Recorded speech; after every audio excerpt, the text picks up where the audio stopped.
Le soleil déclinant de l'après-midi projetait de longues ombres sur le sol de l'entrepôt alors que Rick aille effectuer sa dernière ronde. Son uniforme bleu marine était foncé de sueur dans le dos, témoignage d'un autre quart de travail de 12 heures passées à résoudre des blocages sur les convoyeurs et à arbitrer des conflits entre ouvriers. N'oubliez pas de vous abonner à la chaîne et d'aimer la vidéo.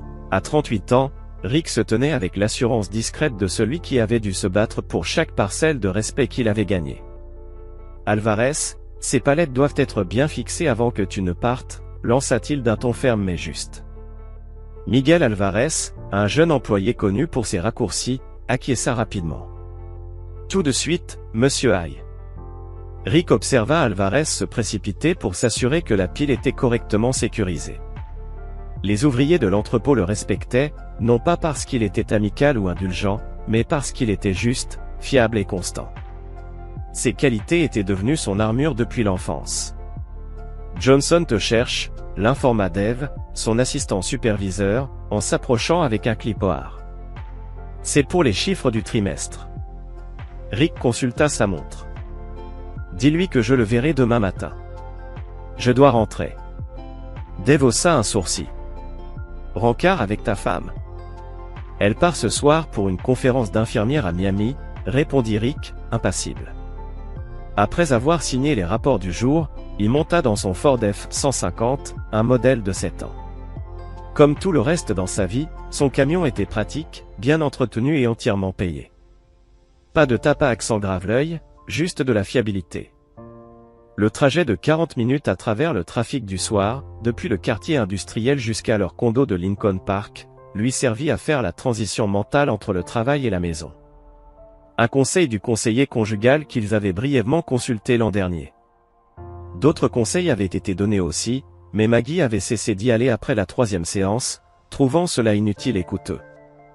Lorsqu'il se gara à sa place attitrée, il remarqua la BMW rouge de Maggie déjà là. Elle devait se dépêcher de préparer ses affaires, pensa-t-il. La conférence commençait officiellement demain matin, ce qui impliquait un vol dans la soirée. Le condo, un modeste 2 pièces, avait été acheté 5 ans auparavant. Rick aurait préféré un logement plus petit et plus abordable, mais Maggie avait insisté sur ce quartier branché, mettant en avant sa proximité avec l'hôpital où elle travaillait. L'un des nombreux compromis qu'il avait fait en 8 ans de mariage. Le bruit des tiroirs qu'on ouvrait et refermait résonnait à son arrivée. « Je suis dans la chambre. » lança Maggie, sa voix empreinte de cette excitation chantante qu'elle avait toujours lorsqu'un événement l'enthousiasmait. Rick la trouva au milieu de vêtements éparpillés, sa valise ouverte sur le lit. À 32 ans, Maggie y attirait encore les regards. Ses cheveux noirs tombaient en douces vagues sur ses épaules et sa silhouette svelte était le fruit d'une assiduité religieuse à la salle de sport. Une discipline qu'elle ne manquait jamais de rappeler en suggérant à Rick de l'y accompagner. « Tu es en retard », dit-elle sans lever les yeux, pliant une blouse avec une précision habituelle. « J'espérais que tu m'aiderais à faire ma valise. » Retenu au boulot, répliqua Rick en desserrant sa cravate. Le comte Johnson est encore en retard. Maggie émit un bruit vague, sa réponse habituelle quand il parlait travail. 8 ans de mariage et elle n'avait jamais mis les pieds à l'entrepôt ni rencontré son équipe. Cette conférence dure combien de temps déjà ? Demanda-t-il en l'observant choisir une autre tenue. 4 jours. Je reviens lundi après-midi. Elle jeta plusieurs sous-vêtements en dentelle dans sa valise. Des articles qu'il ne l'avait pas vu porter depuis des mois. Qui part avec toi ? Moi et les autres infirmières de mon étage, répondit-elle rapidement. On est 8 en tout. Rick hocha la tête. Il avait entendu parler de ces infirmières depuis des années, mais n'en avait rencontré que 2, à la fête de Noël de l'hôpital. Les autres restaient de vagues présences jamais concrètes. Je vais nous préparer quelque chose à manger pendant que tu finis de faire ta valise. Pas besoin, j'ai déjà mangé avec Marie, répondit Maggie en ajoutant une paire de talons au que Rick ne lui connaissait pas. Il observa ses choix avec attention. Sa manière de préparer ce voyage contrastait étrangement avec leur week-end dans le Wisconsin le mois dernier. Pour ce séjour, elle avait jeté quelques affaires dans un sac de sport 10 minutes avant de partir. Cette fois, chaque pièce était soigneusement choisie et pliée avec méticulosité. Besoin d'aide pour quoi que ce soit ? Non, ça va, répondit-elle sans croiser son regard.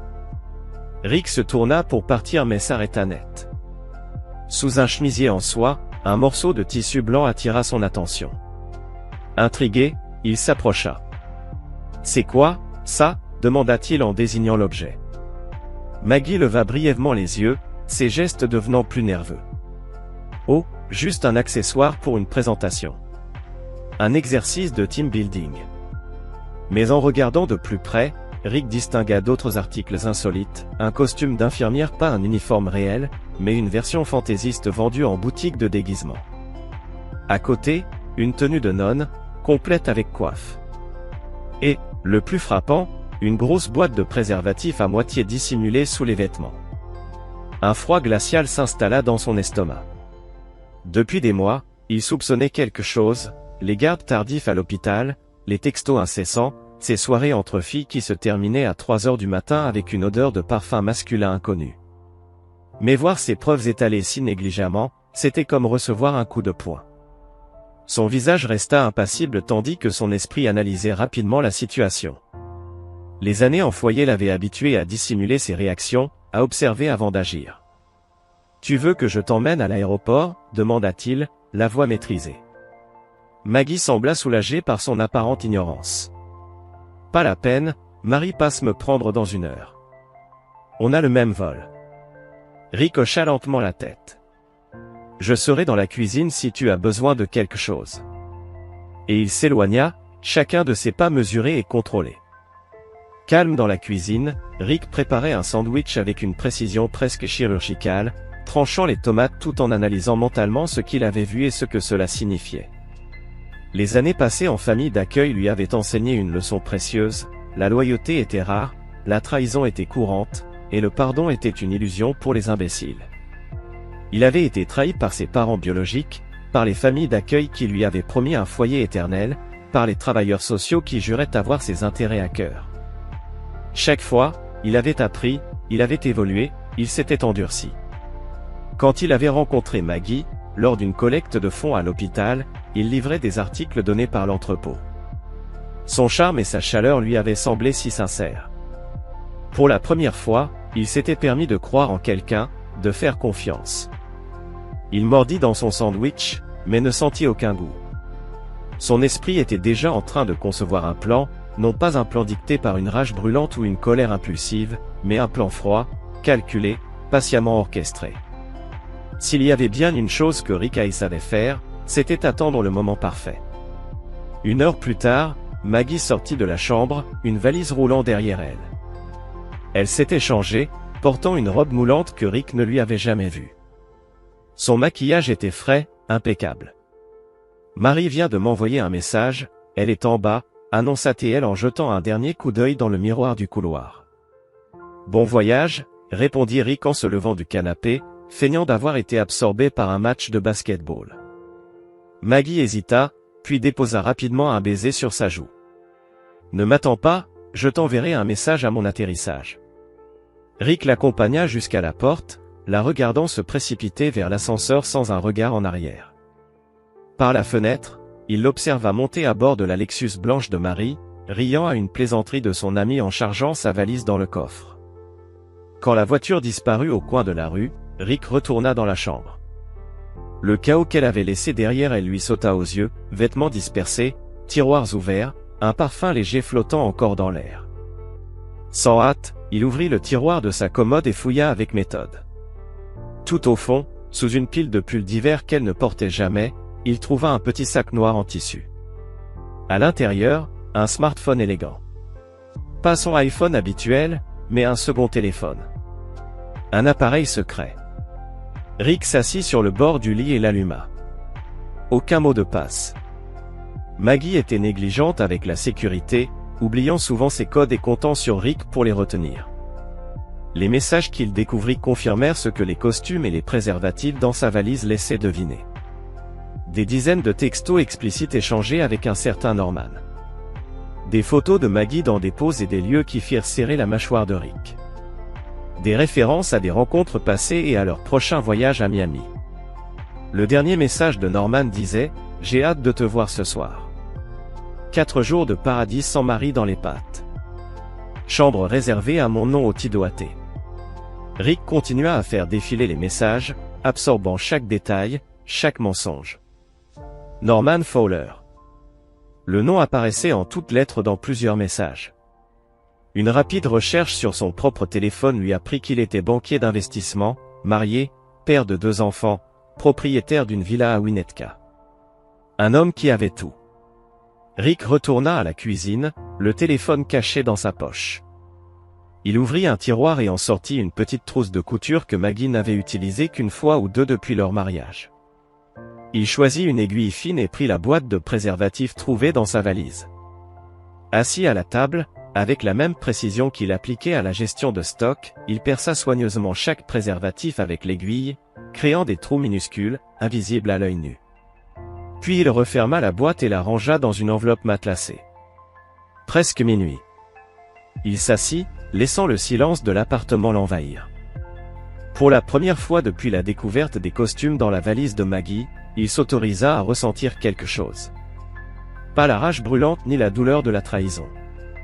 Mais une détermination glaciale, limpide. Maggie avait fait son choix. Désormais, c'était au tour de Rick de faire le sien.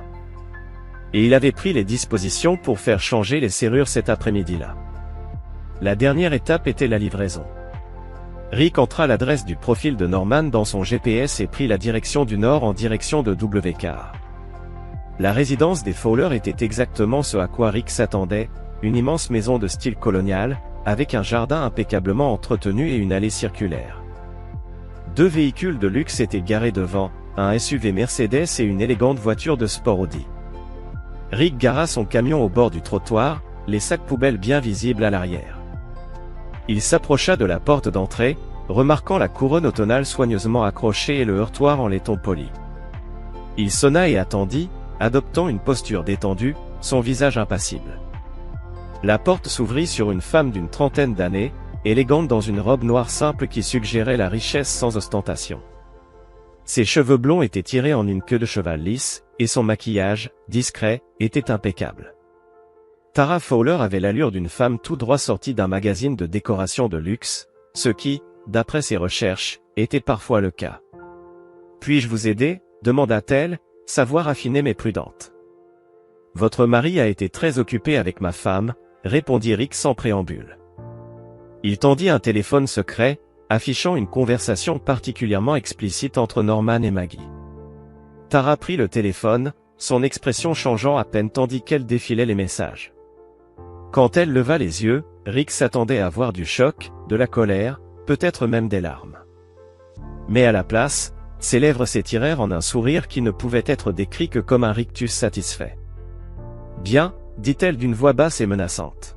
« J'attendais une bonne raison de le détruire. » Rick ne réagit pas, mais son évaluation de la situation changea. Tara Fowler n'était pas l'épouse dévastée qu'il avait anticipée. Elle était tout autre chose. « Les affaires de votre mari sont dans mon camion, » ajouta Rick en désignant les sacs poubelles. Je me suis dit quel pourrait devenir son problème maintenant. Tara jeta un coup d'œil au camion, puis reporta son regard sur Rick. Apportez-les à l'entrée latérale, près de l'abri de jardin. Ce sera moins visible de la rue. Rick hocha la tête et retourna au camion.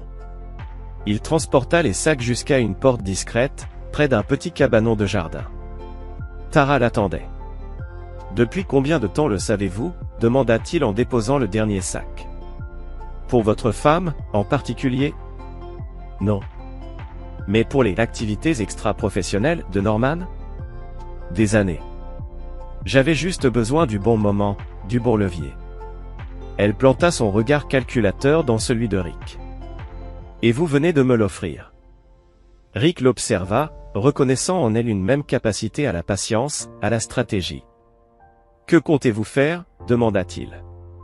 Tara esquissa un sourire glacial. « J'ai un plan en place depuis des années. Des preuves documentées, des contingences financières. J'attendais juste le catalyseur idéal. » Elle désigna les sacs. « Et quelqu'un comme vous. Quelqu'un comme moi. Quelqu'un qui ne se contente pas de se mettre en colère, » expliqua-t-elle avec une précision tranchante. « Quelqu'un qui se venge. Méthodiquement. Ils restèrent silencieux un instant, deux inconnus unis par la trahison, reconnaissant en l'autre un esprit semblable. Norman rentrera bientôt, reprit Tara. Il essaie probablement de joindre votre femme, de la prévenir. Elle lui rendit le téléphone secret. J'imagine que vous avez déjà pris d'autres mesures. Rick hocha la tête. Compte gelé, serrure changée. La prochaine étape, c'est son travail. Tara haussa un sourcil. Impressionnant. Un bon début. Mais si vous voulez vraiment les détruire tous les deux, nous devrions coordonner nos actions. Elle sortit une carte de visite et inscrivit un numéro au dos. Ma ligne privée. Celle que Norman ne connaît pas. Rick accepta la carte et la glissa dans son portefeuille. Pourquoi m'aider? Vous ne me connaissez même pas. J'en sais assez, répondit Tara. Et si je pouvais m'occuper seul de Norman, unir nos efforts garantira qu'aucun d'eux ne s'en sorte indemne. Ses yeux se plissèrent. Sauf si vous prévoyez de lui pardonner si elle revient en rampant? Je ne pardonne pas la trahison, affirma Rick, sa voix froide. Tara hocha la tête, satisfaite. Moi non plus. Appelez-moi demain. Nous discuterons de notre stratégie. Et le pouvoir enivrant d'être le messager d'une nouvelle dévastatrice. L'alcool avait pris la décision à sa place. Écoute, je ne suis pas censé te dire ça. Dit Marie, baissant la voix jusqu'à un chuchotement de théâtre, savourant chaque seconde de son rôle de confidente. Mais Maggie voit quelqu'un d'autre depuis des mois. Un type riche avec une maison en banlieue. Rick feignit un choc, offrant à Marie la satisfaction d'avoir livré une révélation destructrice. Oh, fit-il, forçant une tension dans sa voix. Marie prit une nouvelle gorgée de son verre, l'alcool ajoutant à son enthousiasme. Il s'appelle Norman. Norman Fowler. Il travaille dans la finance ou quelque chose comme ça. Ils se sont rencontrés lors de la collecte de fonds de l'hôpital l'automne dernier. Celle à laquelle tu n'as pas pu assister à cause de cette urgence dans l'entrepôt. Rick se souvenait parfaitement de cette soirée. Il avait dû rester tard pour résoudre un grave problème d'inventaire. Maggie lui avait dit qu'elle irait seule, pour les représenter tous les deux. Apparemment, elle avait fait bien plus que cela. Elle est avec lui maintenant? À Miami, insista-t-il. Marie acquiesça, son expression oscillant entre une fausse compassion et une excitation mal dissimulée d'être au cœur du drame. Au Tidawate Hotel. Ultra exclusif. Norman paie tout. Elle posa une main compatissante sur la sienne avant de lancer, l'air faussement navré. Je suis désolé, Rick. Mais Maggie a toujours dit qu'elle méritait mieux que toi. Elle voulait juste cette promotion avant de partir. Apparemment, elle a trouvé son upgrade plus tôt que prévu, ah. La cruauté désinvolte de la réflexion confirma à Rick tout ce qu'il avait besoin de savoir sur Maggie, et sur Marie. Il resta silencieux, absorbant chaque détail alors qu'elle continuait son récit, maintenant totalement immergée dans son rôle d'informateur. Elle prévoyait de partir après avoir obtenu le poste d'infirmière en chef, élabora Marie. Elle se disait qu'avec ce titre, elle pourrait se faire embaucher dans n'importe quel hôpital. Peut-être même à Northwestern, là où travaille la sœur de Norman. Et le salaire serait un sacré bonus. Et elle comptait me le dire quand? Rick jouait son rôle à la perfection. Marie haussa les épaules. Probablement après son retour de Miami.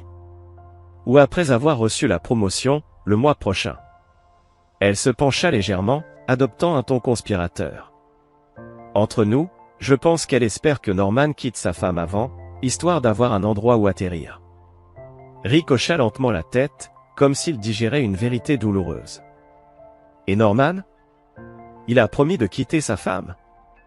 Marie eut un petit rire cynique. Oh, il parle, bien sûr. Mais ces hommes-là ne quittent jamais leur femme. Maggie croit qu'elle est différente, spéciale. J'ai essayé de la prévenir, mais elle ne veut rien entendre. Elle pense que Norman est son ticket pour la vie qu'elle mérite. La vie qu'elle mérite. Répéta Rick d'un ton neutre. Marie, inconsciente du calme menaçant qui s'installait en lui, continua gaiement. Ne le prends pas mal, Rick, mais Maggie a toujours été hors de ta portée. Elle t'a épousé parce que tu étais stable, fiable. Mais elle a besoin d'excitation, de luxe. Elle leva son verre en un geste large. Norman lui donne tout ça, les hôtels, les cadeaux, l'adrénaline de l'interdit. Rick termina sa bière, son expression impassible. Merci pour ton honnêteté, Marie. J'avais besoin d'entendre ça. Elle lui serra le bras, faussement compatissante. Qu'est-ce que tu vas faire? Rick retourna la question. Qu'est-ce que tu ferais, toi? Marie réfléchit, savourant son rôle de conseillère. Si j'étais toi, je commencerais par bouger mon argent. Maintenant. Avant qu'elle ne te vide. Rick posa un billet de $20 sur le bar et se leva. Bon conseil. Tu pars déjà, s'étonna Marie, déçue de voir son auditoire s'en aller. J'ai des choses à régler. Des choses financières. Marie s'illumina, flattée d'avoir influencé sa décision. Bonne idée. Eric? Elle baissa la voix. Maggie ne sait pas que je t'ai parlé. Garde ça entre nous. Évidemment. Cette conversation n'a jamais eu lieu. Alors qu'il sortait du bar, Rick sentait déjà Marie attraper son téléphone, activant la chaîne du commérage, exactement comme il l'avait prévu. Le piège se refermait. Maggie, coincée à Miami, avec un homme dont la vie allait s'effondrer. Leur maison inaccessible. Leurs finances coupées. Son secret exposé. Et Rick? Rick n'avait pas encore terminé. Rick réfléchit à ses prochaines actions. La démolition avait commencé, mais pour que tout s'effondre complètement, il fallait encore arracher les fondations, pièce par pièce. Ni Maggie ni Norman ne mesuraient encore l'ampleur de ce qui se jouait. Son téléphone vibra à nouveau. Cette fois, un appel de Maggie. Rick l'ignora, le dirigeant directement vers la messagerie vocale. Quelques secondes plus tard, un message s'afficha sur l'écran. Rick, qu'est-ce qui se passe? Marie vient de m'appeler complètement paniquée. Rappelle-moi immédiatement. Rick éteignit son téléphone. La panique de Maggie ne faisait pas encore partie du plan. Pas maintenant. Pas tant que les dégâts n'étaient pas assez profonds, tant que la peur ne devenait pas une réalité tangible. Quand ce moment viendrait, il lui ferait face. Pas avant. Dans le silence de son appartement, Rick se permit un instant de nostalgie. Il revit les premiers jours de leur mariage, le sourire sincère que Maggie lui offrait quand il rentrait à la maison, les projets qu'ils avaient faits, l'avenir qu'ils avaient imaginé ensemble. Tout cela avait-il jamais été réel? Ou bien avait-il toujours été qu'une étape intermédiaire, un refuge sûr en attendant quelque chose de mieux? Ces questions n'avaient plus d'importance. Il réalisa qu'il ne s'en souciait même plus. Le passé n'existait plus. Seule comptait la destruction méthodique de la vie que Maggie pensait pouvoir abandonner si facilement. Rick ralluma son téléphone. 12 appels manqués de Maggie. 7 messages vocaux. 23 messages écrits. Tous passaient de la confusion à la panique, puis à la colère. Il tapa une seule phrase. La seule réponse qu'il lui accorderait. Tu as échangé la loyauté contre le chaos. Profite des conséquences. Puis il la bloqua et alla dormir dans la chambre d'amis. Pour la première fois depuis des mois, il dormit profondément. Le rendez-vous au Black Bear Café. Le matin suivant, après sa confrontation avec Marie, Rick se réveilla tôt. La chambre d'amis lui semblait étrangère, mais il apprécia l'absence du parfum de Maggie, la neutralité des draps frais, sans le moindre souvenir de leur vie commune. Il vérifia son téléphone. Maggie était toujours bloquée. Mais un nouveau message l'attendait. Tara Fowler, café. Black Bear Café, Oak Street. 9h. Rick répondit simplement. J'y serai. Il passa la matinée à examiner ses comptes financiers, s'assurant que Maggie ne puisse plus y accéder. À 8h30, il prit la route en direction de Gold Coast, le quartier chic où Tara avait fixé leur rendez-vous. Le Black Bear Café occupait le rez-de-chaussée d'une élégante bâtisse en grès brun, récemment rénovée. L'intérieur affichait un style minimaliste et moderne, murs en briques apparentes, éclairage industriel, mobilier épuré. Un luxe discret, sans ostentation. Rick la repéra immédiatement. assise dans un coin, dos au mur, avec une vue parfaite sur l'entrée. Elle portait un tailleur pantalon bleu marine, sobre mais impeccable, avec des bijoux discrets. L'uniforme d'une femme qui n'a rien à prouver. À l'heure. J'apprécie la ponctualité, dit-elle en relevant les yeux lorsqu'il s'assit en face d'elle. Une habitude militaire, expliqua Rick en s'installant. Mon deuxième père adoptif était un marine. Certaines leçons restent gravées. Famille d'accueil, nota Tara, l'observant avec une nouvelle compréhension. Ça explique bien des choses. Rick ne demanda pas ce qu'elle voulait dire. Il n'avait pas besoin de savoir. Le serveur arriva. Tara commanda un espresso sans même jeter un œil au menu. Rick demanda un café noir. « Comment va Norman ?» demanda Rick dès que le serveur s'éloigna. Un sourire froid effleura les lèvres de Tara. « Mal. Très mal. Il est rentré et a trouvé les affaires de ta femme dans notre garage. » J'ai feint l'innocence totale. Je lui ai demandé s'il avait ouvert une boutique de vêtements féminins sans me prévenir. Elle se pencha légèrement en avant, savourant le souvenir de la scène. Quand je lui ai montré les messages que tu m'as transmis, il a essayé de prétendre qu'ils étaient faux, qu'il était victime d'un coup monté. Rick hocha la tête. Classique. Combien de temps cette défense a-t-elle tenu? Environ 30 secondes, répondit Tara avec amusement. Jusqu'à ce que je mentionne que j'avais eu une très agréable conversation avec le mari de sa maîtresse. Elle imita la voix de Norman, moqueuse. Ce n'était rien, Tara. Juste une aventure. Tu as été distante ces derniers temps. Le serveur revint avec leur boisson. Ils attendirent qu'il se soit éloigné pour reprendre. Et ta réaction? Demanda Rick en buvant une gorgée de café. J'ai joué le rôle, répondit Tara. L'arme, accusation, le grand jeu. Puis je lui ai dit que j'avais besoin de temps pour réfléchir, j'ai fait ma valise et j'ai réservé une suite au Peninsula. Un sourire apparut sur ses lèvres. La suite présidentielle, bien sûr. Sur sa carte de crédit. Rick acquiesça, impressionné. Un bon début. Tara haussa les épaules. Le terrain était préparé depuis longtemps. Norman a toujours eu des problèmes de contrôle des impulsions. Ta femme n'est pas la première, juste la plus récente. J'ai tout documenté, ses infidélités, ses pratiques commerciales douteuses, ses dettes de jeu. Elle tourna doucement sa cuillère dans son espresso. J'attendais juste le bon moment.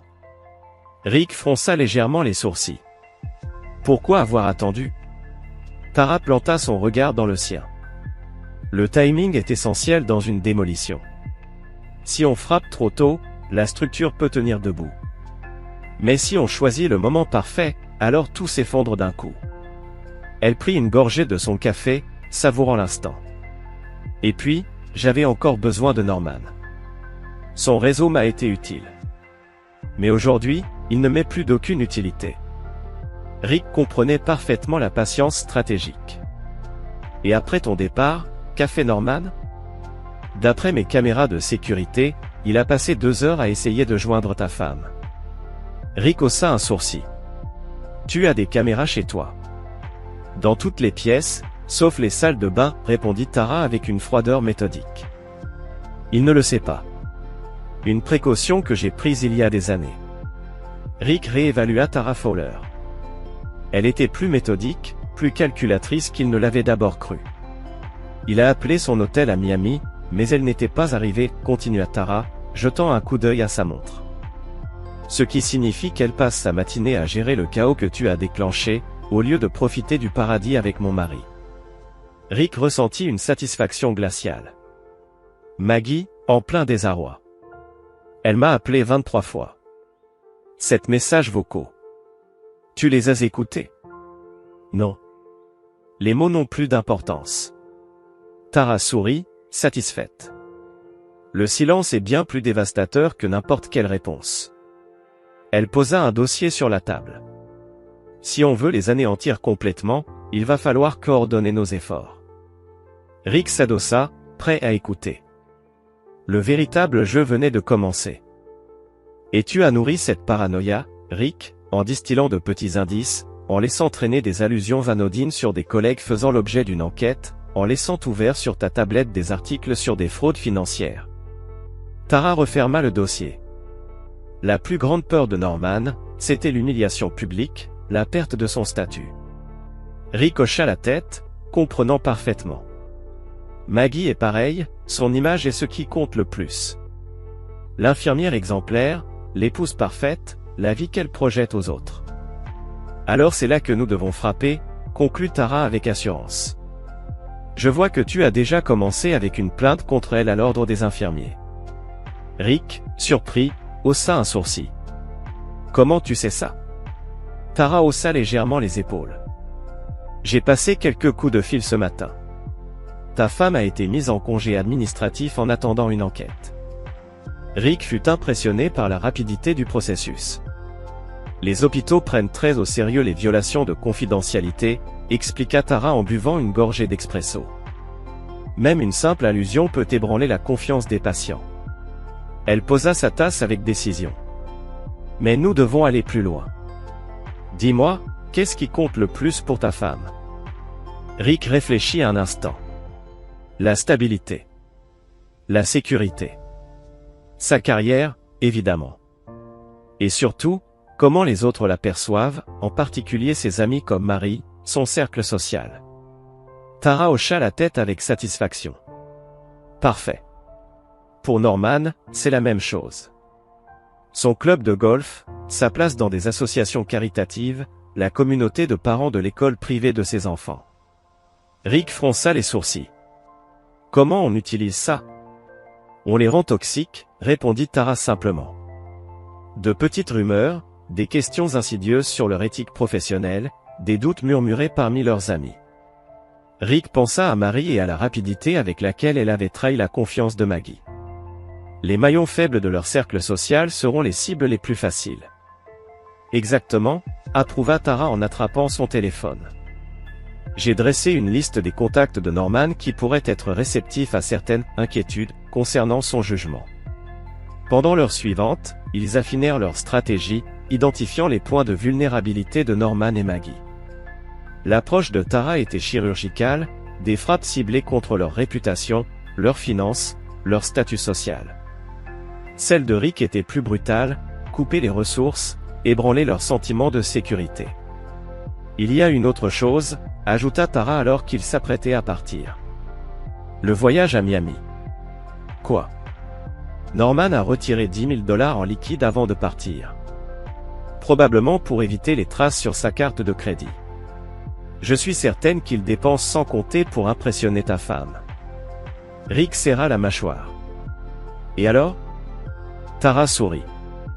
Que se passe-t-il quand deux personnes qui fuient leur vie en ruine se retrouvent soudain sans ressources dans un paradis de rêve? Rick comprit immédiatement. Il faut couper leurs fonds. J'ai déjà fait geler les cartes de crédit principales de Norman, confirma Tara. J'ai signalé des transactions suspectes aux banques. Mais il en a d'autres que je ne peux pas contrôler, sans compter ses réserves de cash. Maggie, elle, n'a rien, fit remarquer Rick. J'ai bloqué toutes ces cartes et vidé nos comptes communs. Tara eut un sourire satisfait. Parfait. Quand Norman réalisera qu'il finance non seulement cette escapade, mais qu'il entretient une femme sans le sou, leur petit conte de fées va rapidement virer au cauchemar. Avant de partir, Tara tendit à Rick un petit téléphone noir. Un brûlé. Sécurisé. Nos communications doivent rester hors de nos appareils personnels. Rick l'accepta, impressionné par son efficacité. Tu as déjà fait ça avant. Ce n'était pas une question, mais Tara répondit quand même, d'une voix teintée de mystère. Norman n'est pas mon premier mari. Mais il sera ma dernière erreur. Elle rangea ses affaires avec efficacité. Je te contacterai demain pour la suite. Quelle est la prochaine étape? J'ai rendez-vous cet après-midi avec l'un des associés de Norman.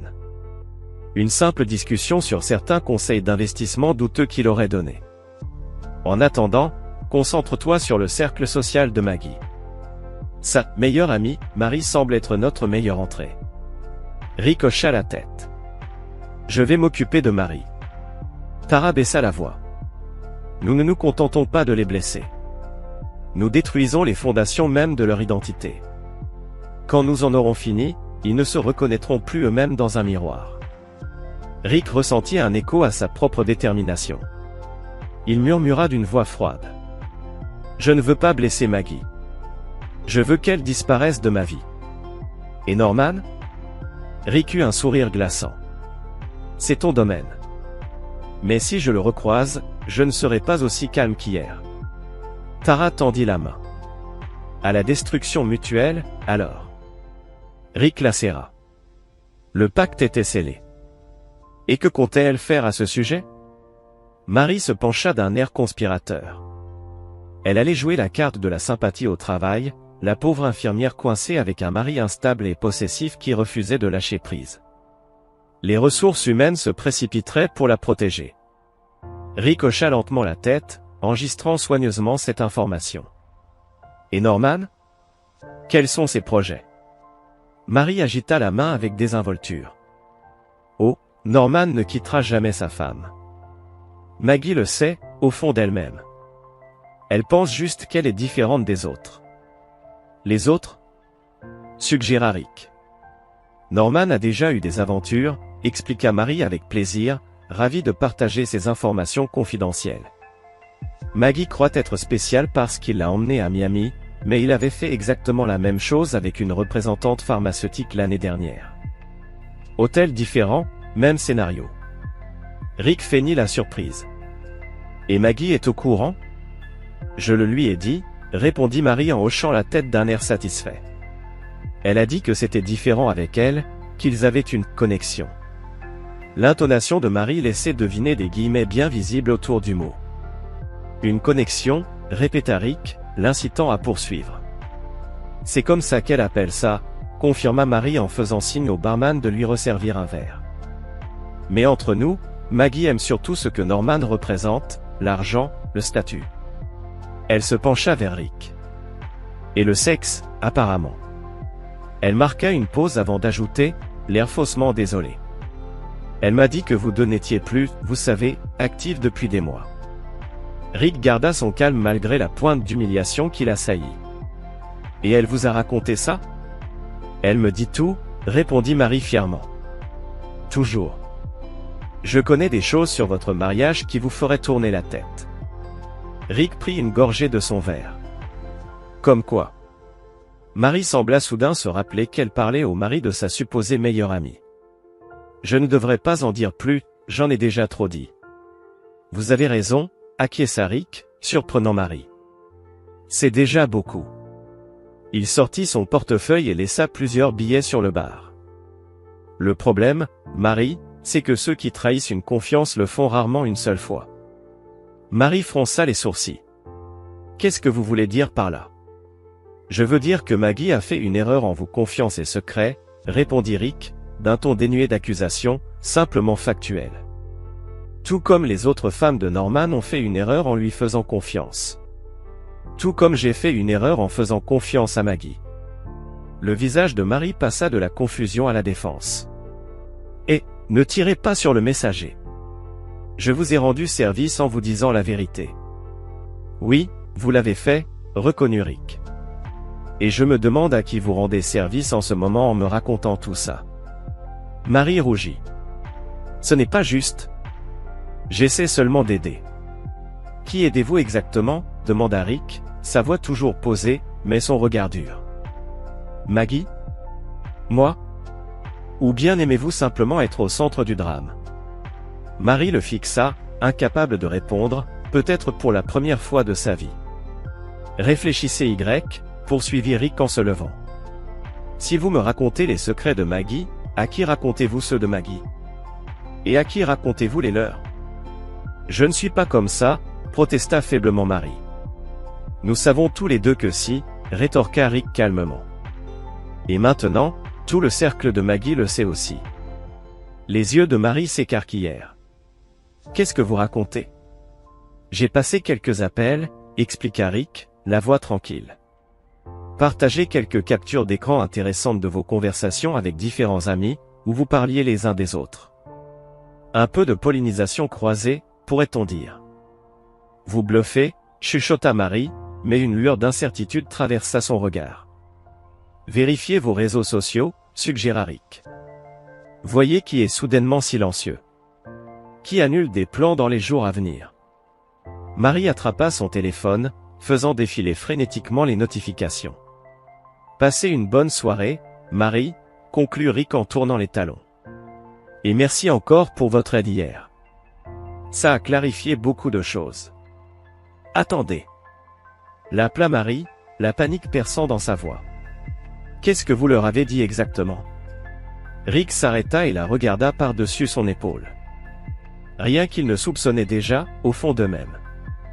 Il quitta le bar, laissant Marie pâle et fixant son téléphone avec une horreur grandissante. En réalité, Rick n'avait contacté personne. Il n'avait aucun intérêt pour la dynamique sociale du cercle de Maggie. Mais Marie, elle, passerait les jours et les semaines à venir à se demander quelles amitiés étaient compromises, quels secrets trahis. Elle verrait de la froideur là où il n'y en avait peut-être pas, interpréterait chaque commentaire anodin comme une accusation voilée. Elle goûterait à la même paranoïa et à la même insécurité qu'elle avait fait subir aux autres. Une conséquence bien méritée. Dehors, Rick consulta son téléphone jetable. Un message de Tara l'attendait. Astérisque rencontre avec l'associé de Norman réussie. Les graines du doute sont plantées. À toi de jouer, astérisque. Rick sourit en répondant. Astérisque mission accomplie. Elle s'isolera d'elle-même dans quelques jours, astérisque. La réponse de Tara ne tarda pas. Astérisque excellent progrès sur les autres fronts aussi. Appelle-moi ce soir, 20h, astérisque. Rick rangea son téléphone et se dirigea vers son camion. Les rouages de la vengeance tournaient sans accroc.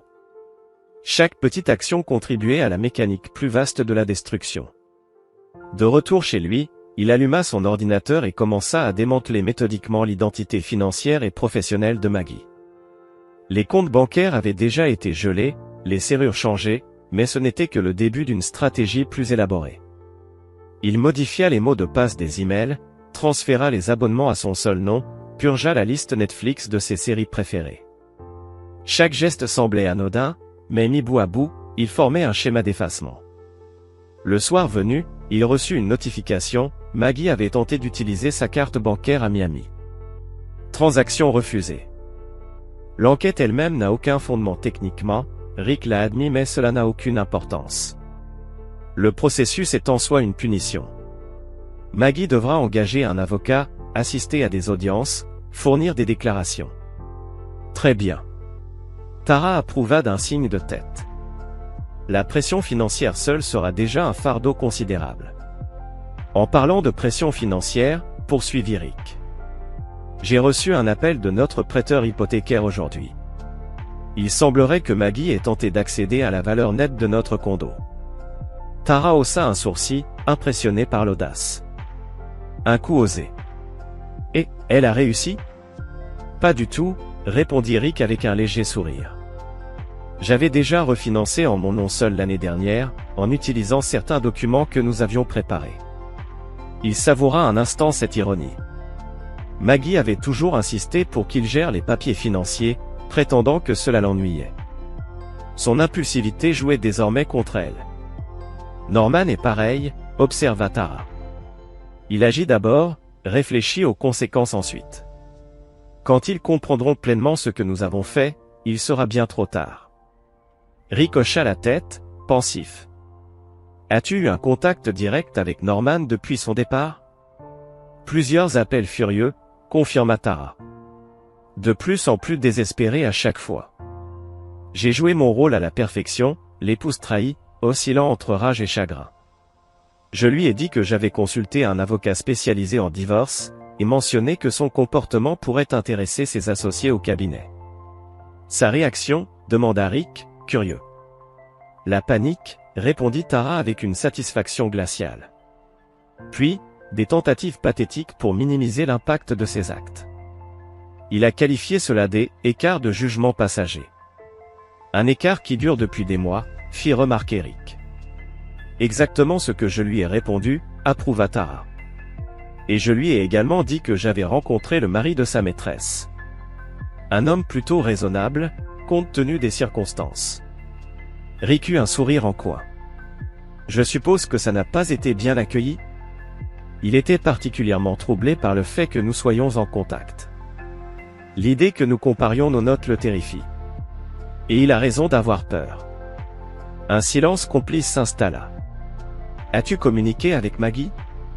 Pas directement. Mais j'ai envoyé un message à Norman, sachant qu'il lui montrerait. Je lui ai suggéré d'opter pour un règlement plus amiable, s'il mettait immédiatement fin à son aventure avec l'infirmière. Rick hocha la tête, appréciant la stratégie. Bien. Quelle est la suite? Il réfléchit un instant avant d'énumérer son plan. J'envoie son alliance à leur hôtel.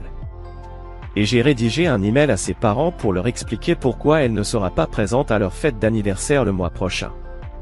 Et ses parents te croiront? Demanda Tara, intriguée. Ils m'ont toujours préféré à Maggie, expliqua Rick. Elle les trouve embarrassants, trop modestes pour ses ambitions. Ils le savent. Tara hocha la tête. Le soutien familial est crucial. Norman, lui, aura toujours le sien, peu importe ce qu'il fait. Mais isoler Maggie des siens, ça va la frapper de plein fouet. Et les enfants de Norman? Demanda Rick. Ils sont dans un internat dans le Connecticut, répondit Tara d'un ton détaché. Je leur ai simplement dit que leur père et moi traversions quelques difficultés, mais qu'ils n'avaient pas à s'inquiéter. Rick nota son ton froid. Tu sembles peu affecté. Norman n'a jamais été un vrai père. Son idée de la parentalité, c'est payer les frais de scolarité et apparaître à la remise des diplômes. Ils s'adapteront. Ils passèrent encore 1 heure à peaufiner leur plan, orchestrant avec précision la destruction méthodique de Norman et Maggie. Lorsque l'appel prit fin, Rick ressentit une satisfaction froide face à l'avancement des choses. Cette nuit-là, il dormit paisiblement, sans rêve ni remords. L'inéluctable effondrement. Dimanche matin, une avalanche de messages inonda le téléphone principal de Rick, Maggie, ses parents, des amis communs, même sa sœur en Arizona. Il les ignora tous. Il avait d'autres priorités. Première mission, retirer Maggie de ses formulaires médicaux et des contacts d'urgence chez leur médecin traitant. Ensuite, rendez-vous chez son avocat pour mettre à jour son testament. Maggie en était désormais totalement effacée. L'après-midi, son téléphone secondaire vibra. Un message de Tara. Norman a appelé de Miami, désespéré. Ta femme devient un problème. L'hôtel exige le paiement de leur séjour prolongé. Rick répondit aussitôt. Où ira Maggie à son retour à Chicago? La réponse de Tara ne tarda pas. Norman parle de la mettre dans un hôtel, temporairement. Il ne réalise pas encore à quel point sa propre situation est critique. La journée se déroula comme prévu, chaque pièce du plan s'imbriquant à la perfection. En fin d'après-midi, Rick reçut une mise à jour, le conseil des infirmiers de l'Illinois avait officiellement suspendu Maggie, la plaçant en congé administratif. Son accès à l'hôpital était bloqué. Plus de salaire. Plus d'identité professionnelle. Plus de stabilité. Quelques heures plus tard, Tara transmit une autre nouvelle. Norman rentre demain. La conférence se termine plus tôt. Ta femme reste à Miami pour profiter de la plage. Rick esquissa un sourire. Leur fantasme s'effondrait déjà. Des nouvelles de Norman côté professionnel. Son cabinet a convoqué une réunion d'urgence mardi matin. Mon contact dit qu'il discute d'une séparation. Tout s'effondrait plus vite que prévu. Maggie était bloquée à Miami, sans ressources. Norman rentrait vers une carrière en ruine et un mariage mort.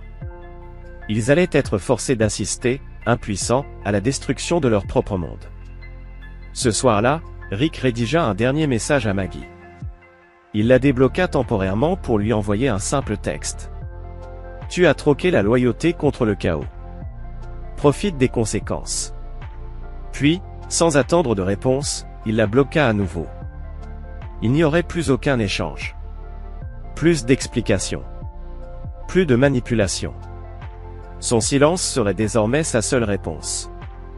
Le lundi matin, Rick retourna travailler à l'entrepôt.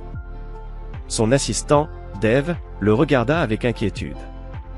Tout va bien? Tu ne prends jamais de jours personnels. Juste quelques affaires domestiques, répondit Rick avec désinvolture. Tout est réglé maintenant. Il se plongea immédiatement dans le travail, trouvant du réconfort dans la routine. À midi, il vérifia son téléphone secondaire. Un nouveau message de Tara l'attendait. Norman a atterri ce matin. Il a l'air épuisé. Il m'a dit qu'il avait eu une incompréhension avec ta femme. Apparemment, elle rentre demain. Rick répondit sans émotion. Où va-t-elle loger? Il a mentionné un hôtel près de l'hôpital. Mais il est trop préoccupé par sa propre suspension pour avoir un vrai plan. Rick rangea son téléphone, satisfait. Tout avançait selon son plan. Norman et Maggie n'avaient plus aucun contrôle sur leur propre chute. Rick et Maggie subissaient tous deux les conséquences de leurs actes, non pas à travers des confrontations dramatiques ou des explosions émotionnelles, mais par un démantèlement froid et méthodique de tout ce qu'ils avaient un jour tenu pour acquis. Ce soir-là, Rick passa devant leur immeuble de copropriété. Il jeta un coup d'œil aux gardes de sécurité qu'il avait personnellement chargés de surveiller Maggie. Lorsqu'elle reviendrait, elle ne trouverait aucun refuge là-bas. Plus de foyers. Plus de travail. Plus de ressources financières. Son téléphone jetable vibra. Un nouveau message de Tara. Norman a reçu un appel du country club. Son adhésion est suspendue temporairement, en attendant un examen de son cas. Il est furieux, mais impuissant. Rick sourit en lisant ces mots. Il répondit simplement. Quand il pleut à verse. Tara ne tarda pas à répliquer. Maggie sera tout aussi anéantie lorsqu'elle découvrira que son permis d'exercer en tant qu'infirmière est en cours de révision. Leur monde s'effondrait en même temps. Une symétrie parfaite. Ils n'auront qu'à se réconforter mutuellement pendant qu'ils le peuvent encore, ajouta Tara. Bientôt, ils seront trop occupés à essayer de sauver leur propre peau pour s'inquiéter l'un de l'autre. Rick approuva. Cette liaison, qui semblait autrefois valoir tous les sacrifices, deviendrait bientôt un fardeau insupportable pour Norman et Maggie. Ce qu'ils avaient pris pour une passion interdite, une échappatoire grisante, n'était en réalité qu'une illusion fragile, incapable de résister aux conséquences du monde réel. Cette nuit-là, alors que Rick se préparait à aller se coucher, un dernier message de Tara s'afficha sur son écran. Les caméras de surveillance ont capté Norman en train de faire ses valises en cachette. Il semble préparer une fuite discrète. Ta femme risque de se retrouver complètement abandonnée à son retour. Rick ne ressentit ni pitié, ni regret. Juste une satisfaction glaciale. Il tapa une dernière réponse avant d'éteindre son téléphone. Tiens-moi au courant. Les vraies conséquences ne font que commencer. Puis il s'endormit paisiblement, sans rêve ni remords. Mardi matin arriva avec la netteté tranchante d'un matin d'automne à Chicago. Rick se tenait devant la fenêtre de sa cuisine, une tasse de café fumant entre les mains, observant le quartier s'animer lentement. 6 jours s'étaient écoulés depuis qu'il avait découvert la trahison de Maggie. 6 jours d'une démolition méticuleuse et implacable de la vie qu'elle croyait acquise. Son téléphone jetable vibra sur le comptoir. Tara lui envoyait désormais des mises à jour chaque matin. Norman n'est pas rentré chez lui cette nuit. Le suivi de ses transactions bancaires indique qu'il séjourne dans un motel près d'Ohre. Elle enchaîna. Ta femme atterrit à Midway à 11h15. Je doute qu'il soit là pour l'accueillir.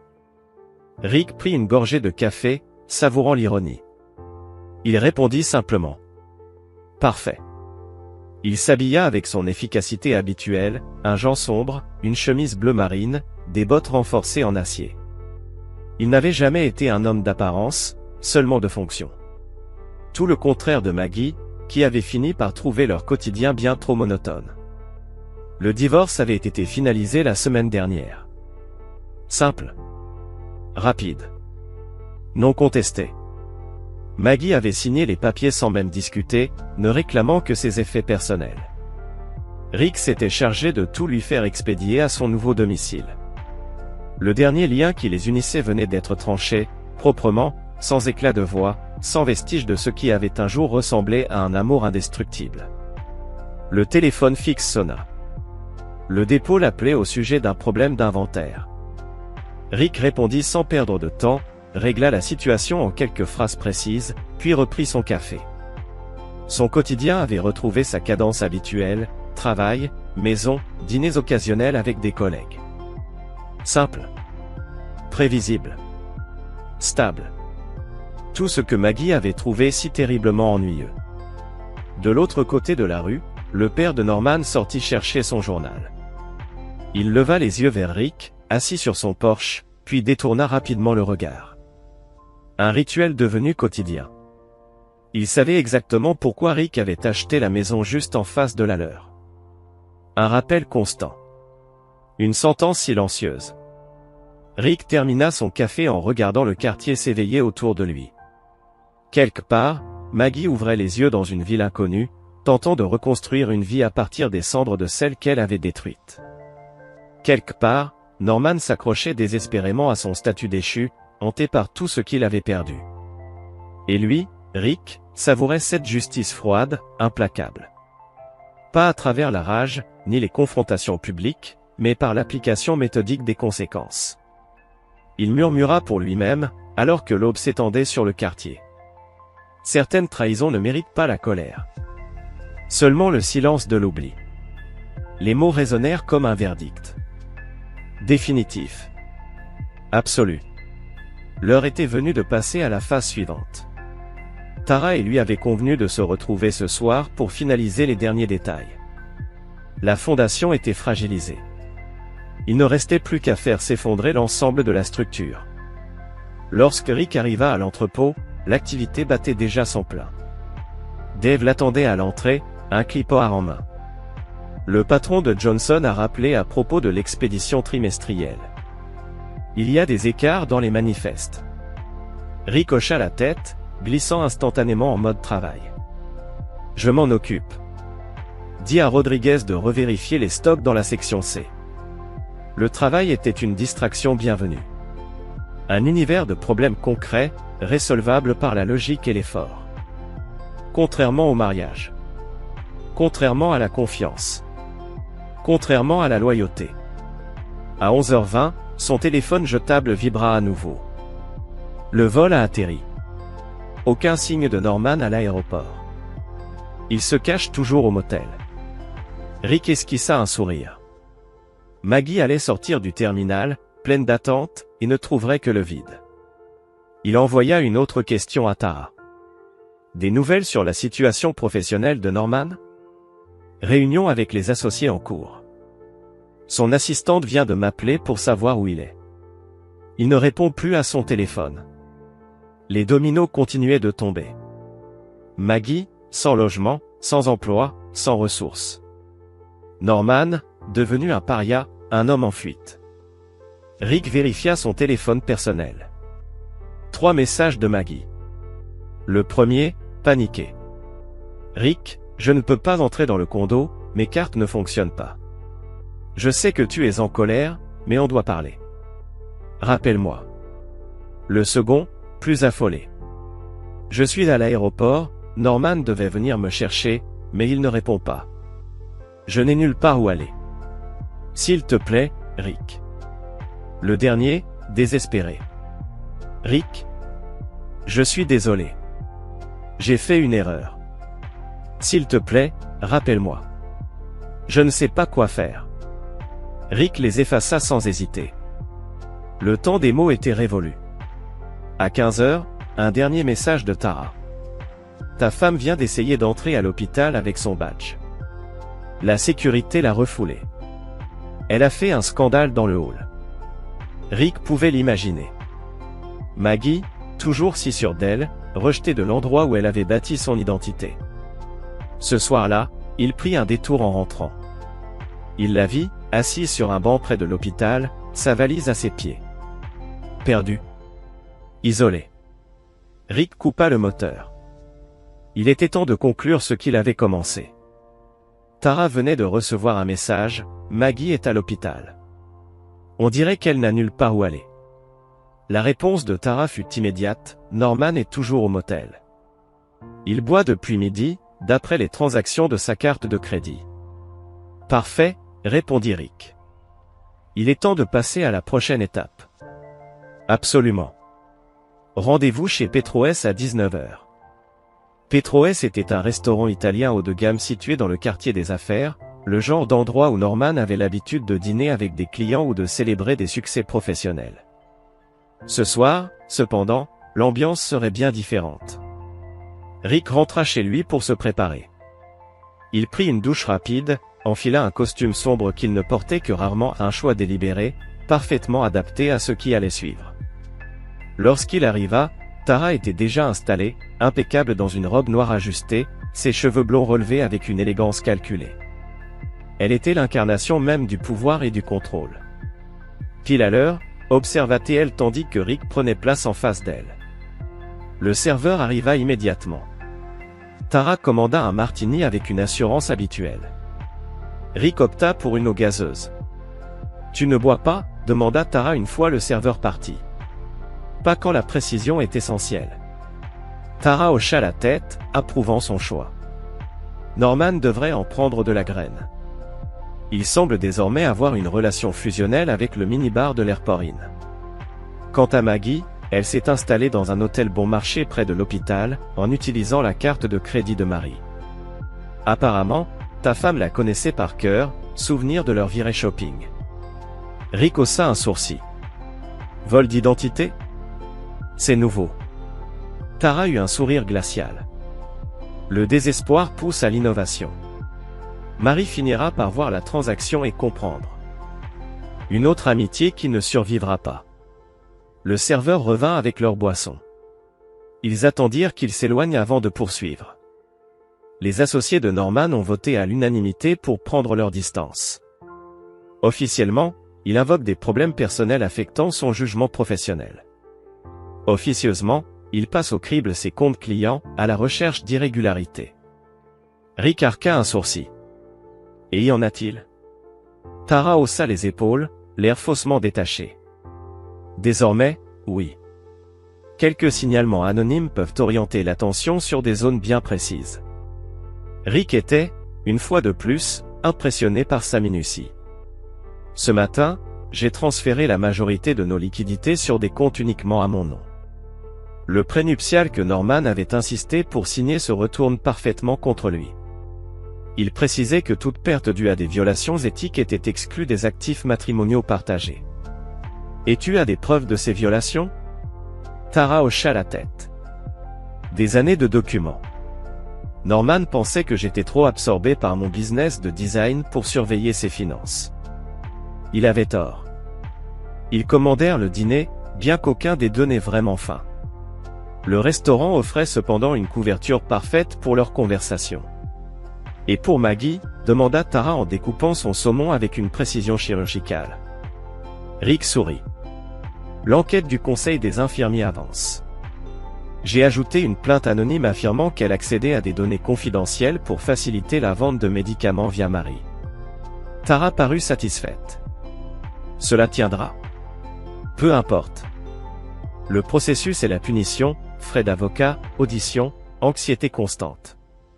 Elle passera des mois sans revenus ni réputation professionnelle. Tara sourit. Exactement. Et côté personnel. Marie croit que Maggie l'a trahi. Les autres infirmières choisissent leur camp. La plupart s'éloignent d'elle. L'isolement est une arme puissante, murmura Tara. Privée de connexion, de sécurité financière et d'identité professionnelle, que leur reste-t-il ? Rick répondit, un sourire en coin. Rien. Précisément. Ils discutèrent du gala caritatif du vendredi soir, événement fétiche de Norman, où il aimait briller en bienfaiteur. Cette année, le ton serait bien différent. Norman allait-il y assister, malgré la demande du comité de s'abstenir ? Bien sûr. Son ego ne lui laisserait pas le choix. Rick, quant à lui, serait présent. Il en était maintenant certain. À la fin du repas, tandis que Tara s'éloignait vers sa voiture, Rick ressentit une certitude froide. Non pas de la rage, ni de la vengeance. Juste l'application systématique des conséquences. Le lendemain serait très intéressant. Tara expliqua, tout en le guidant vers un coin moins bondé de la pièce, que Maggie et Norman n'étaient pas encore arrivés. Mon informateur à l'hôtel dit qu'ils se sont disputés au bar. Apparemment, Norman lui a reproché de l'avoir distrait de son travail et d'être à l'origine de ses problèmes actuels. Comment a-t-elle réagi ? Demanda Rick, visiblement curieux. Pas très bien, répondit Tara, son ton froid et satisfait, mais elle n'a nulle part où aller, alors elle est toujours avec lui pour le moment. Ils circulèrent dans la pièce, Tara présentant Rick à divers membres de l'élite de Chicago. Avec une maîtrise parfaite, ils semblaient être de simples connaissances en train de discuter poliment lors d'un événement caritatif, sans que personne ne se doute qu'ils orchestrent la destruction sociale et financière totale de 2 personnes. À 20h15, un changement subtil dans l'énergie de la pièce alerta Rick de l'arrivée de Norman et Maggie. Les conversations s'arrêtèrent brièvement, des regards furtifs s'échangèrent et des murmures commencèrent à se propager. Tara effleura son bras, lui indiquant l'entrée. Norman Fowler se tenait dans l'embrasure de la porte, tentant de projeter la confiance habituelle, malgré les signes évidents de fatigue. Son costume, bien que coûteux, semblait froissé, et son teint avait cette nuance grisâtre typique de quelqu'un qui n'a pas bien dormi depuis des jours. À ses côtés, Maggie semblait presque méconnaissable par rapport à la femme qui avait soigneusement préparé ses affaires pour Miami il y a une semaine. Sa robe noire était manifestement une pièce déjà portée à d'autres événements, légèrement démodée et mal coupée. Son maquillage, habituellement impeccable, semblait appliqué à la hâte, et des cernes profonds étaient visibles sous ses yeux malgré ses efforts pour les dissimuler.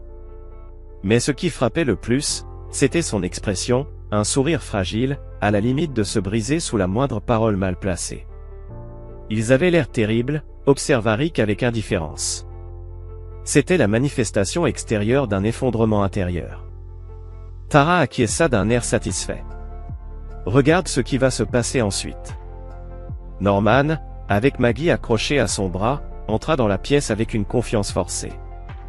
Il s'avança vers un groupe comprenant 2 associés seniors de son cabinet, tendant la main en proclamant d'une voix forte, « Alan, content de te voir. » L'homme plus âgé tourna lentement son regard vers lui, un air de refroidissement évident sur son visage. « Norman, je pensais que le conseil d'administration t'avait suggéré de sauter cet événement vu les circonstances. »« Ce n'est qu'un malentendu, » répondit Norman, trop fort, son sourire trop large. « C'est pour ça que je suis ici, pour clarifier les choses directement. Vous savez comment les rumeurs peuvent se déformer. »« Ce n'est pas le lieu pour ça, » répliqua Alan fermement, lançant un regard appuyé aux autres membres du groupe. « Nous avons une réunion prévue avec le service juridique lundi. » Le visage de Norman se décomposa un instant. « Il n'est pas nécessaire de ça, une simple conversation maintenant suffira. »« Excusez-nous, » interrompit Alan, emmenant sa femme avec lui. Les autres membres du groupe suivirent, laissant Norman et Maggie debout, seuls et maladroits. Tara sourit froidement. Premier round. Pendant les 30 minutes suivantes, Rick et Tara observèrent, de loin, la scène se répéter avec de légères variations. Norman s'approchait de différents groupes partenaires d'affaires, membres du conseil de charité, amis de country club à chaque fois rencontrant un rejet poli mais ferme. Maggie, à ses côtés, devenait de plus en plus mal à l'aise à chaque interaction. Ils sont complètement isolés, observa Tara avec satisfaction. Personne ne veut risquer d'être associé à eux. Comment as-tu réussi à cela si rapidement ? Demanda Rick, sincèrement curieux. Je n'ai pas eu à faire grand-chose, admit Tara. Une fois que l'enquête de la SEC est devenue publique, une fois que le conseil de charité a reçu des préoccupations anonymes concernant des irrégularités financières, une fois que l'adhésion au country club a été remise en question, les gens se sont éloignés d'eux de manière naturelle. Personne ne veut être pris dans la chute. L'instinct de préservation, nota Rick. Exactement, acquiesça Tara. Maintenant, regarde ça.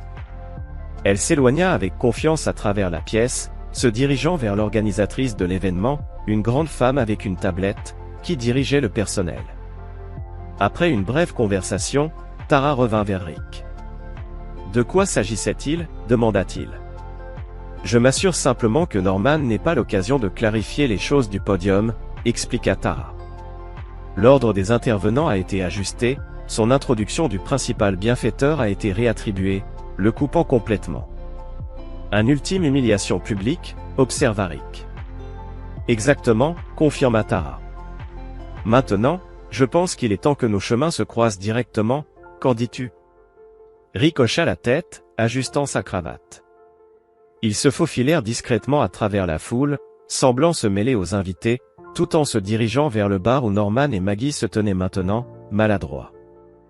Norman buvait abondamment, ses mouvements devenant de moins en moins contrôlés. Maggie jetait des regards nerveux vers la sortie, visiblement désireuse de fuir.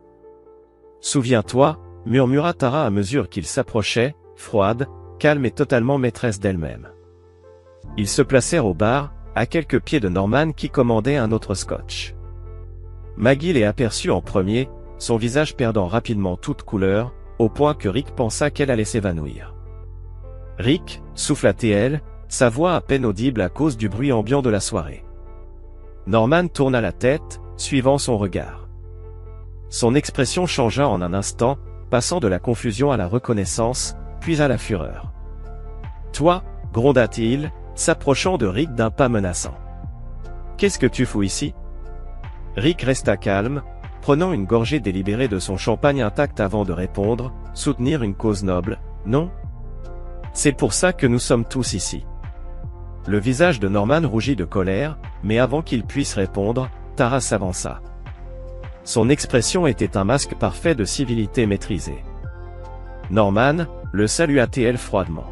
« Je suis surprise que tu aies décidé de venir, étant donné la recommandation du conseil. » L'attention de Norman se tourna immédiatement vers sa femme, ses yeux se rétrécissant. « Tu savais ça ? Le président du conseil m'a appelé directement, confirma Tara. Et étant donné ma généreuse donation cette année, il voulait m'assurer que l'événement se déroulerait sans complications. » Les poings de Norman se serrèrent à ses côtés. « Tu as tout manigancé, n'est-ce pas ? Les comptes, le cabinet, tout. » Derrière quoi, rétorqua Tara, sa voix juste assez forte pour attirer l'attention des invités proches. « Tes violations éthiques au sein du cabinet, ta mauvaise gestion financière, ton aventure. » Elle jeta un regard appuyé à Maggie, qui sembla se rétrécir sous son regard.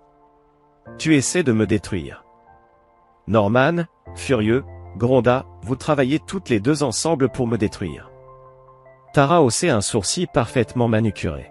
« Je crois que tu es en train de très bien faire ça tout seul. » Maggie, qui était restée figée par le choc, retrouva enfin sa voix.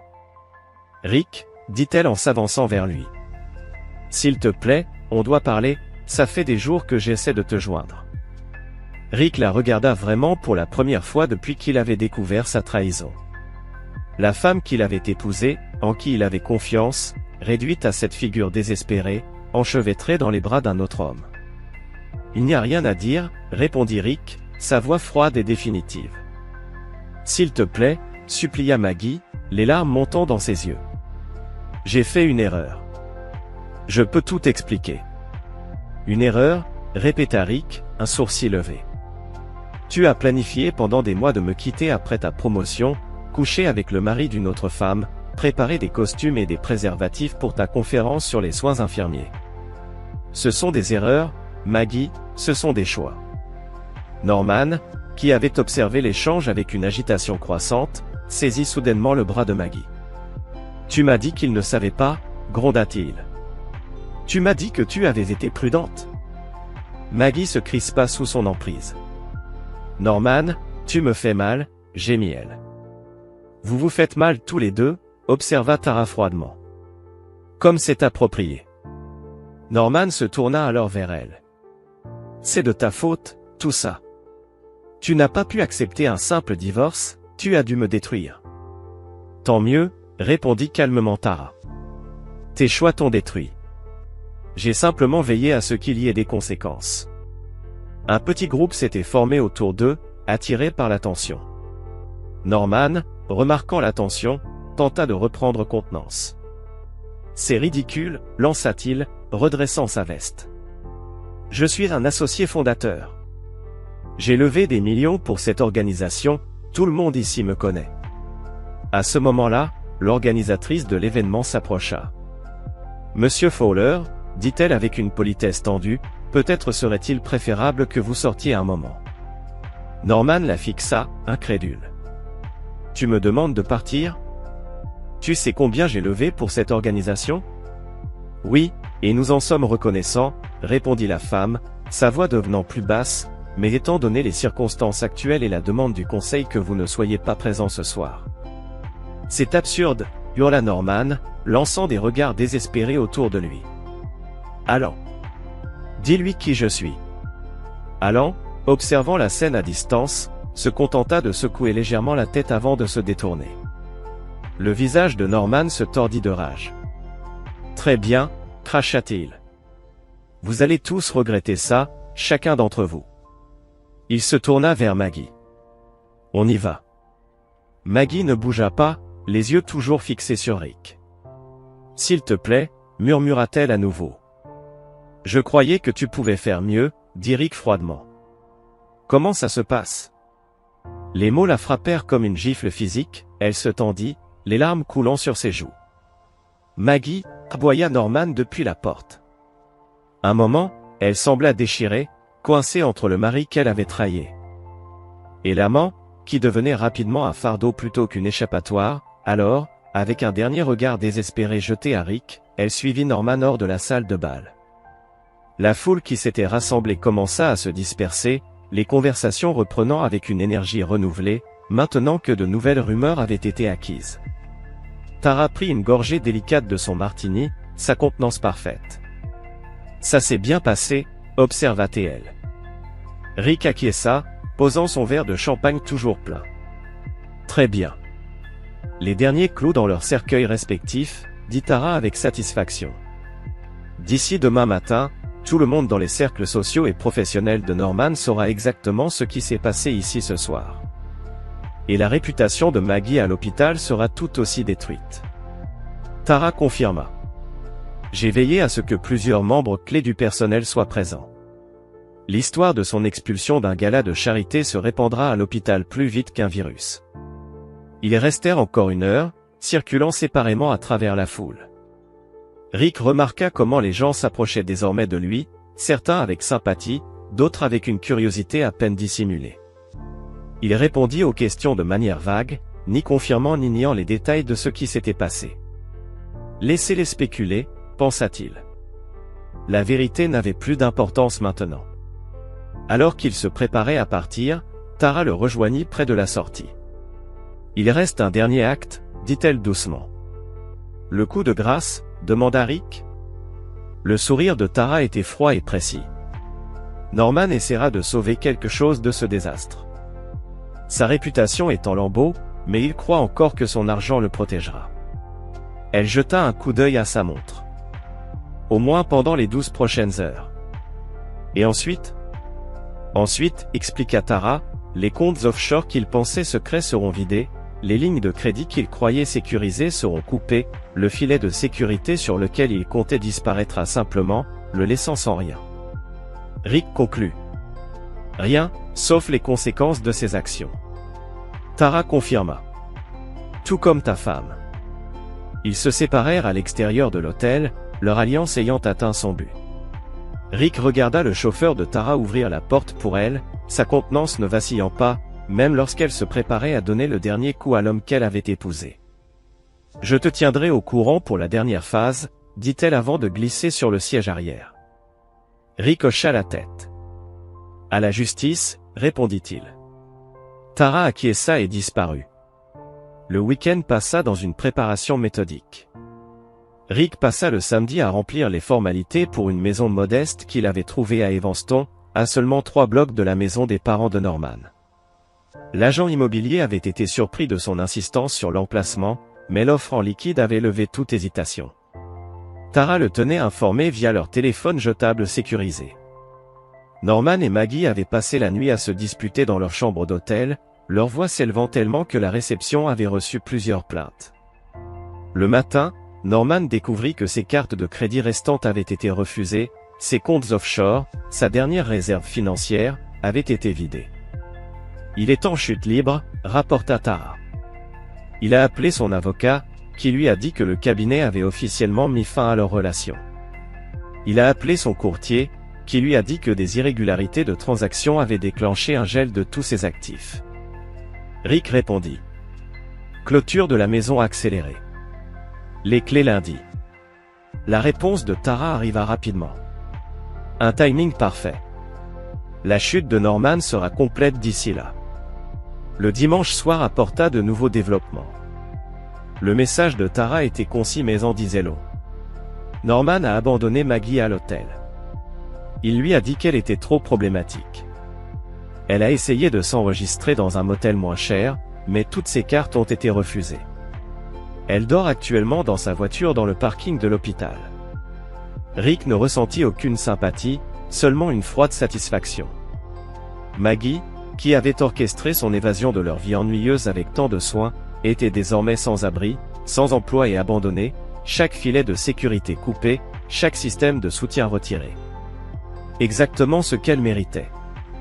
Le lundi matin, Rick prit une autre journée personnelle à l'entrepôt. La clôture de la maison d'Evanston prit moins d'1 heure. L'offre en espèces et l'historique de crédit parfait de Rick simplifièrent le processus. À midi, il avait les clés et organisait la livraison de meubles minimes. La maison elle-même n'était pas remarquable, une petite maison de 2 chambres avec une cour soignée et de la peinture fraîche. Sa seule caractéristique notable était son emplacement, visible depuis le porche de la maison des parents de Norman, un rappel constant et inévitable de l'homme qui avait contribué à la ruine de leur fils. Pendant qu'il supervisait la livraison des meubles, son téléphone jetable vibra avec la mise à jour de Tara. Norman a essayé d'emménager chez ses parents ce matin. Ils ont accepté à contre-ségur, mais ont clairement précisé que c'était temporaire. Son père a dit que c'était une honte pour le nom de la famille. Quand Norman n'a pas pu expliquer ce qui est arrivé à son argent, Rick sourit froidement à l'image que cela évoquait. Norman, jadis si confiant dans sa richesse et son statut, réduit à dormir dans sa chambre d'enfant, tandis que son père lui faisait la leçon sur la responsabilité. Après que les meubles aient été installés, juste le nécessaire pour donner l'impression que la maison était habitée, Rick repartit vers Chicago. Il restait une dernière tâche à accomplir, achever le démantèlement systématique de la vie de Maggie. Il localisa facilement sa voiture. La BMW rouge était garée dans le coin le plus éloigné du garage du personnel de l'hôpital, délibérément positionnée à l'écart des caméras de sécurité. Rick se gara à proximité et attendit. La patience avait toujours été sa force. Mais à 18h15, Maggie apparut, marchant rapidement vers sa voiture, la tête baissée, comme pour éviter d'être reconnue. Elle avait l'air pire qu'à la soirée. Ses cheveux étaient tirés en arrière de façon négligée, elle portait ce qui semblait être des scrubs, probablement empruntés à un ancien collègue. L'infirmière confiante qui avait soigneusement préparé son escapade romantique n'était plus là, remplacée par cette silhouette hantée et traquée. Rick sortit de son camion, se plaçant de manière à ce qu'elle puisse le voir en approchant de sa voiture. Lorsqu'elle le repéra, elle s'immobilisa. « Rick » murmura-t-elle, la voix à peine audible. « Que fais-tu ici ?»« Je termine ce que nous avons commencé » répondit-il simplement. Maggie jeta un regard nerveux autour d'elle, comme si elle s'attendait à une humiliation supplémentaire. « Si tu es venu pour te vanter, je n'ai pas besoin de te voir te vanter » Rick la coupa calmement. « Ta situation parle d'elle-même. » La contenance de Maggie se brisa.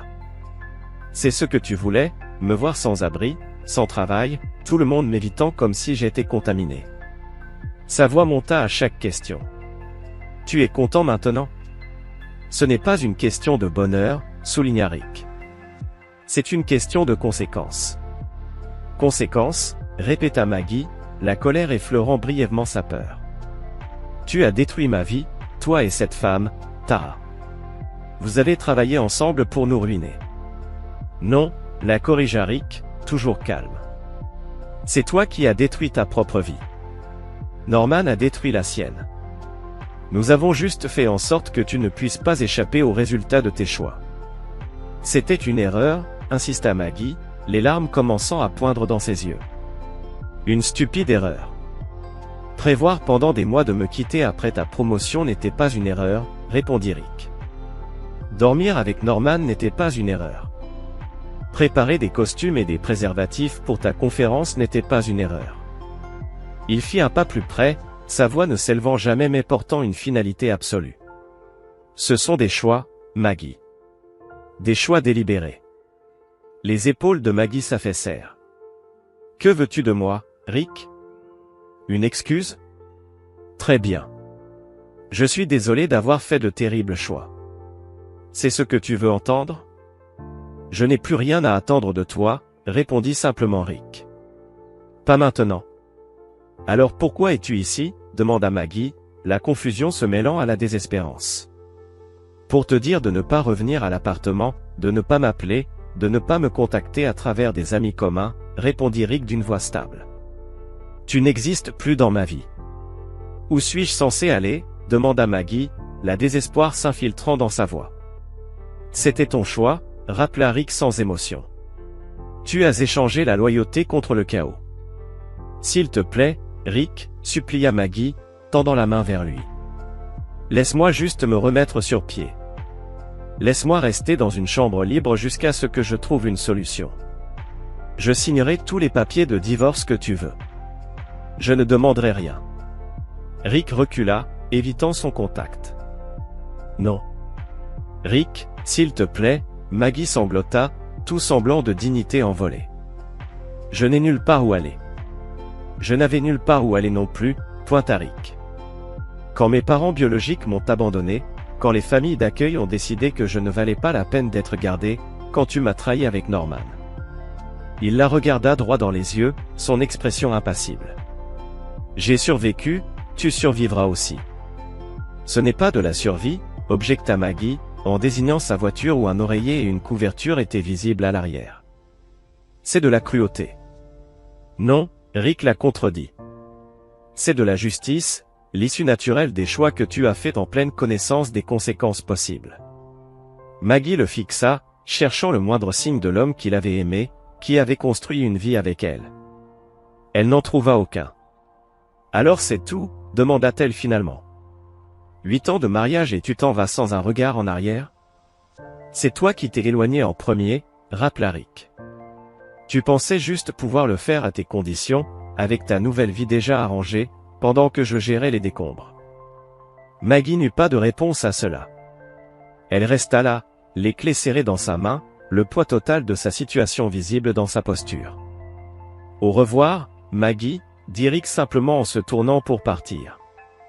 Attends, appela-t-elle après lui. Qu'en est-il des papiers de divorce? Qu'en est-il de l'appartement? De nos comptes? Rick s'arrêta, regardant en arrière. Les avocats te contacteront. Et Norman? Demanda Maggie. Qu'a fait sa femme? La même chose que j'ai faite à toi, répondit Rick. Elle a enlevé les façades, révélé la vérité, appliqué les conséquences. Vous êtes parfaits l'un pour l'autre, dit Maggie amèrement. Froid, calcul, sans cœur. Rick y réfléchit un moment. Non, répondit-il enfin. Nous sommes juste deux personnes qui comprennent que la trahison mérite des conséquences. Rien de plus. Il s'éloigna sans se retourner, laissant Maggie debout près de sa voiture, le véhicule de luxe qui servait désormais de son abri temporaire.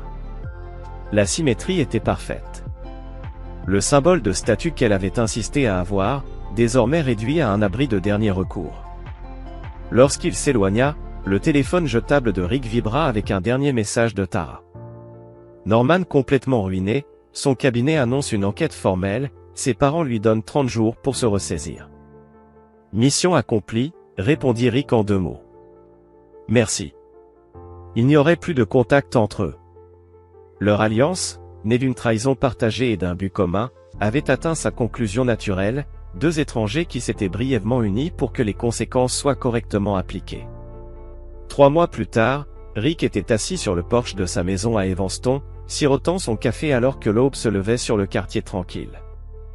La petite maison était devenue en quelque sorte un sanctuaire.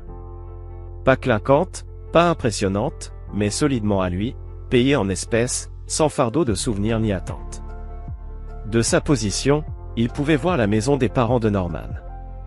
Norman lui-même était parti il y a des semaines, ayant apparemment accepté un poste beaucoup moins important dans une petite entreprise à Milwaukee. Sa réputation dans les cercles financiers de Chicago était définitivement détruite, Son statut social effacé, sa richesse envolée. Une fin appropriée pour un homme qui avait valorisé le statut avant tout. I should post to Instagram, shouldn't I? I've been like